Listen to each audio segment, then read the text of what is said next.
अब उत्तर प्रदेश का मुसलमान इस बात को जान गया है। उत्तर प्रदेश का मुसलमान एकजुट होकर के भारत उत्तर प्रदेश के ब्राह्मणों, आपको समझना होगा, तुम्हें फिर इनकाउंटर होकर के मरना है या तुम्हें हमारे साथ आना है।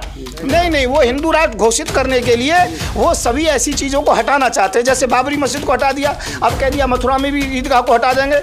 अब ये काशी के अंतर्गत में क्या किया है, बड़ा मंदिर बनाना शुरू कर दिया, मस्जिद उसके सामने दब गई है। तो हिंदू कितना भी ताकतवर हो जाए, हिम्मत हो तो मुसलमानों को यहाँ से भगा के दिखा दीजिए। मुसलमान कितना भगा रहा है सर, किसी को कोई भगा। मेरी बात सुन लो पत्रकार बाबू, चाहता हूँ भरी संसद में अमित शाह ने ये कहा था कि हिंदू यदि आया है कोई, उसे नागरिकता मिल जाएगी, पर मुसलमान को नागरिकता नहीं मिलेगी। आखिरकार ये शब्द अमित शाह जी को वापस लेने होंगे, मोदी जी को वापस लेने होंगे। आखिरकार मुसलमानों के साथ ही सौतेला व्यवहार क्यों?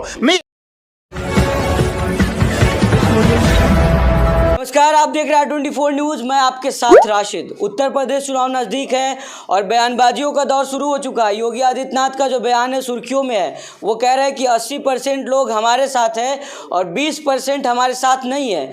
वो लोग वही है जो देश हित की बातें नहीं करते हैं, जिनको राष्ट्र प्यारा नहीं लगता है। संत युवराज जी है, इनसे बातचीत करेंगे, मुखर होकर बात अपनी रखते हैं। युवराज जी, सीधा सवाल है, आप किस में है, 20% में है या 80% में है?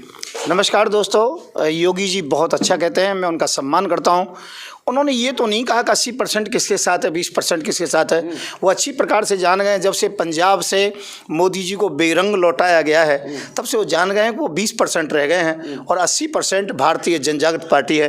अर्थात हम लोग सब मिल करके 80% में आते हैं, तो वो केवल 20%। और मैं कहता हूँ योगी जी, आप तो 20% में भी नहीं मान्य हो। पहले तो आप मुख्यमंत्री बनने की बात करते हो, अब की बार भाजपा तुम्हें मुख्यमंत्री नहीं बनाएगी। मुख्यमंत्री का चेहरा बदल रहा है। पहली बात, मेरी ही बात थी, मुझ में ही इतना दम था, मुझे नहीं कहना चाहिए।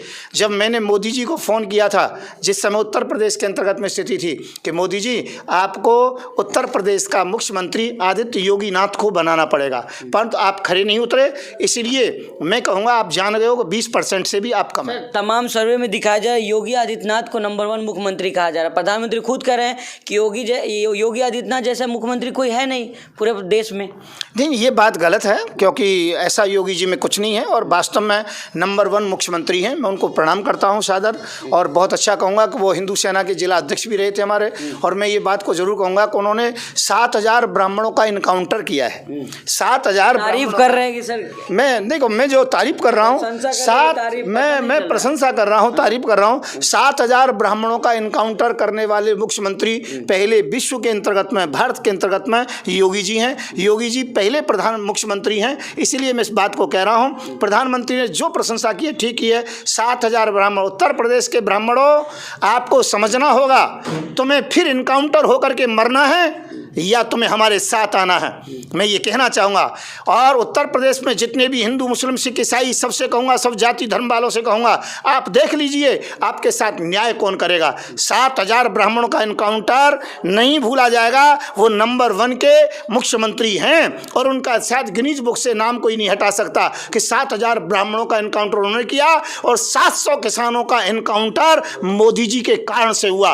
वो हत्या हुई है, वो मरे नहीं है, उनकी हत्या की गई है, साजिश की गई है। तो किसी हिंदू हृदय सम्राट कहा जाता है योगी आदित्यनाथ। वो कह रहे हैं अब कि मथुरा की बारी आ गई है, भव्य राम मंदिर बन रहा है अयोध्या में। मैं ये कहना चाहता हूँ, ये हिंदू सम्राट होना, मुस्लिम सम्राट होना, ये देश का दुर्भाग्य है। मैं ये कहना चाहता हूँ, ये बात नहीं होना चाहिए। हम सब भारतीय हैं, हम सब सेकुलर रीजन को पसंद करते हैं। हिंदू, मुस्लिम, सिख, ईसाई सभी से एक गुलदस्ता बना है, भारत का एक बगीचा बना है। यहाँ पर जो हिंदू और मुसलमान की बात करता है, कट्टरता की बात करता है, मैं दोनों का विरोध करता हूँ। चाहे वो मुसलमान हो चाहे हिंदू हो, दोनों देश के लिए खतरा है। वो देशद्रोही हैं, उन पर देशद्रोही का मुकदमा चला करके उनको जेल में डाल देना चाहिए। मैं कह रहा हूँ, ना कोई हिंदू हृदय सम्राट है, ना कोई मुस्लिम हृदय सम्राट है। यहाँ पर जो भी हम सब भारतीय हैं, भारतीयता की बात करो, विकास की बात करो, सबको जोड़ने की बात करो, देश को दरार डालने की या तोड़ने की बात ना करें। तो वो भी संत है सर, आप भी संत है, वो भी तो सबका साथ सबका विकास की बात करते हैं, उसी रास्ते पर चल रहे हैं। कह रहे मथुरा से चुनाव भी लड़ेंगे, क्या कहेंगे उसके? मैं ये कहना चाहता हूँ, मथुरा में तो खैर हिम्मत नहीं योगी जी की जो आ जाए चुनाव के लिए। जिस प्रकार से मोदी जी को पंजाब से भगवाया है, उस दिन हमारी मीटिंग थी, तो योगी जी आके दिखा दें यदि हिम्मत है। हेमा मालिनी न्योता दे रही है उनको, क्या? मैं कह रहा हूँ, हेमा मालिनी कौन होती है? मथुरा के तो हम हैं। मैं कह रहा हूँ सांसद हमने बनवाया है, अब नहीं बनेगी। और मैं ये कहना चाहता हूँ कि एक ही बात है, देश को जोड़ने वाले वाले वो शासन करेंगे, देश को तोड़ने वालों का कोई शासन नहीं होगा। मोदी जी और योगी जी को फिर बता रहा हूँ, चैलेंज कर रहा हूँ, देश को तोड़ने वाली बात छोड़ो। आप भारत के मुख्यमंत्री हैं, जो उत्तर प्रदेश के मुख्यमंत्री हैं, भारत के प्रधानमंत्री हैं, सबको जोड़ने की बात करो, सबका साथ सबका विकास की बात करो। आप सबका साथ तो लेना चाहते हो पर विकास केवल अपना करना चाहते हो, ये देश का दुर्भाग्य है। मैं इस बात को खारिज करता हूँ। तो सबका कर रहे हैं, हिंदू मुस्लिम सबका कर रहे हैं सर, तमाम सर, दलित चेहरा देखिए, ब्राह्मण सब लोग हैं, आप ही एक विरोध करने वाले हैं। मैं ये कहना चाहता हूँ, क्या मोदी जी जवाब दे सकते हैं? हज की सब्सिडी क्यों हटाई गई तुम्हारे शासन में? मैं ये कहना चाहता हूँ, ऐसी बातें क्यों करते हो आप? कागज मांगने की बात करते हो सीए एनआरसी की। सर घुसपैठ जो आए हैं तो उनको निकाला जरूरी नहीं है। मैं ये कहता हूँ, अमेरिका में जो भारतीय कोई भी चला जाता है, कोई भी भारतीय चला जाता है अमेरिका के अंतर्गत में, और वो 5 साल छिप करके वहाँ रहता है, उसे नागरिकता मिल जाती है। फिर ये हमारे यहाँ का कानून क्यों नहीं? हमारे यहाँ का भी यही कानून है, परंतु इस प्रकार से केवल मुसलमानों के साथ क्यों? मैं ये कहना चाहता हूँ, भरी संसद में अमित शाह ने ये कहा था कि हिंदू यदि आया है कोई, उसे नागरिकता मिल जाएगी, पर मुसलमान को नागरिकता नहीं मिलेगी। आखिरकार ये शब्द अमित शाह जी को वापस लेने होंगे, मोदी जी को वापस लेने होंगे। आखिरकार मुसलमानों के साथ ही सौतेला व्यवहार क्यों? मैं ये कहता हूँ, कानून हो तो सबको बराबर होना चाहिए। उन्होंने संसद में अपनी मानसिकता को बयान कर दिया था कि कोई मुसलमान आया है कहीं से भी तो उसको नागरिकता नहीं मिलेगी, हिंदू को नागरिकता मिलेगी। तो मैं ये कहना चाहता हूँ, ऐसे बयानबाजी नहीं करने चाहिए। मैं इन बयानों का विरोध करता हूँ। सर आप ब्राह्मण हैं सर, तो मुसलमानों से इतना प्यार कैसे हो गया आपको? देखिए, मैं आपको बता रहा हूँ, मेरा किससे प्यार नहीं हुआ। पहली बात आपको बता रहा हूँ, मैं केवल न्याय की बात करता हूँ। मेरे यहाँ पर हिंदू और मुसलमान सब बराबर हैं। किसी भी को भी कभी भी मैं ये नहीं कहता कि ये मेरे हैं, ये मेरे नहीं हैं। ये देश हमारा है, यहाँ पर हिंदू मुस्लिम सिख ईसाई सबको बराबर रहना होगा। मैं ये कहता हूँ, हिंदू कितना भी ताकतवर हो जाए, हिम्मत हो तो मुसलमानों को यहाँ से भगा के दिखा दीजिए। मुसलमान कितना भगा रहा है सर, किसी को कोई भगा? मेरी बात सुन लो पत्रकार महोदय, और मुसलमान कितना भी ताकतवर हो जाए, 800 साल ताकतवर रहे, हिम्मत होती तो एक भी हिंदू को नहीं छोड़ते। मैं कह रहा हूं, ना हिंदू यहां से अलग होगा, ना मुसलमान अलग होगा, या हिंदू मुस्लिम सिख ईसाई सभी यहां के रहेंगे, और ये देश केवल अंबेडकर बाबा साहब का है। पहली बात। दूसरी बात बता रहा हूँ, ये मूल निवासियों का है पहले से।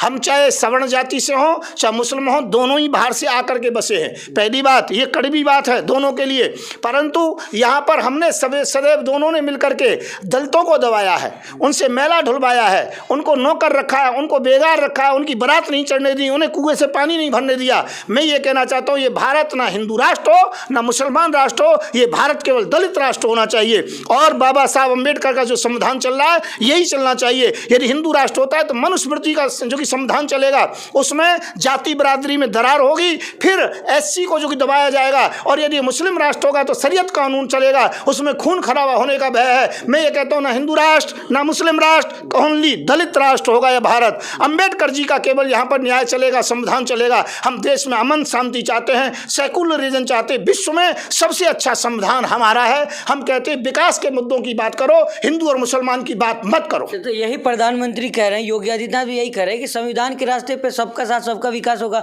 कह रहे हैं कि अगर हिंदू सुरक्षित है तो मुस्लिम भी सुरक्षित है, तो वो तो यही बात तो वो भी कर रहे हैं ना। मान्यवर अच्छी तरह से जानते हो, एक दूसरा संविधान बन चुका है, उस पर मोहर लगना बाकी है। दूसरा संविधान बना दिया। मैं कह रहा हूँ आरएसएस ने बनवाया है, मैं सीधा एलिगेशन नहीं लगा रहा, इसके प्रमाण देने को तैयार हूँ। और दूसरी बात यह है, दूसरा जो कि संसद भवन बनाया जा रहा है, इसलिए बनाया जा रहा है कि पुराने को तोड़ेंगे, नया होगा, उसके अंतर्गत में बैठेंगे, और ये हिंदू राष्ट्र घोषित करने के बाद नहीं, वो हिंदू राष्ट्र घोषित करने के लिए वो सभी ऐसी चीज़ों को हटाना चाहते हैं। जैसे बाबरी मस्जिद को हटा दिया, अब कह दिया मथुरा में भी ईदगाह को हटा देंगे।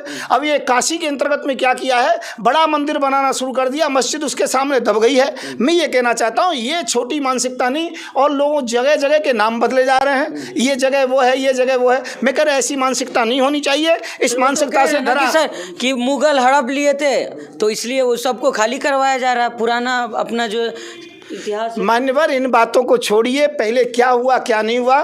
मैं ये कहता हूँ, गड़े हुए मुर्दे नहीं उखाड़ने चाहिए, उनसे बदबू आती है।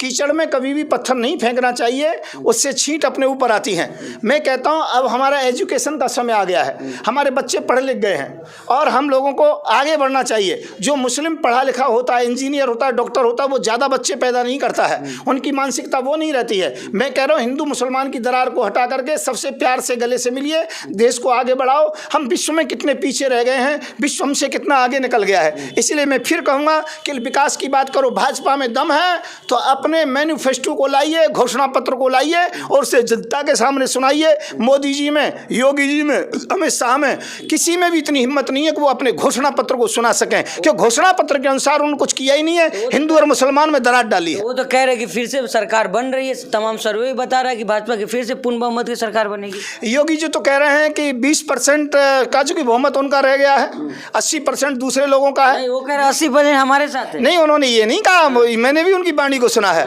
उन्होंने ये कहा है कि एक तरफ 80% है, एक तरफ 20% है। अब आप ये जानिए कि कौन है। मैं ये कह रहा हूँ, पंजाब के अंतर्गत में उनकी रैली विफल होने से बता दिया गया, जनता ने, भारत की जनता ने बताया है कि वो कितने % में है। वो 20% में रह गए हैं और हम लोग 80% में आ गए। वो हमसे डर रहे हैं। उनकी नैया EVM मशीन के द्वारा भी अब नहीं लगेगी। वो हारेंगे, हम जीतेंगे, हम सेकुलर सरकार लेके आएंगे। चलिए, बहुत शुक्रिया सर हमसे बातचीत करने। नमस्कार जी, धन्यवाद। तो ये थे हमारे साथ संत युवराज जी, जो तमाम मुद्दे बातचीत कर रहे थे। साफ तौर पर कहना है कि योगी आदित्यनाथ जो बयान दिए हैं वो उल्टा दिए। वो कह रहे हैं 20% हमारे साथ है, 80% उनके साथ नहीं है। तमाम मुद्दे हैं, चुनाव नज़दीक, अब देखना होगा जनता किसके ऊपर विश्वास करती है, ये तो समय बताएगा। R24 के लिए मैं राशिद कमाल।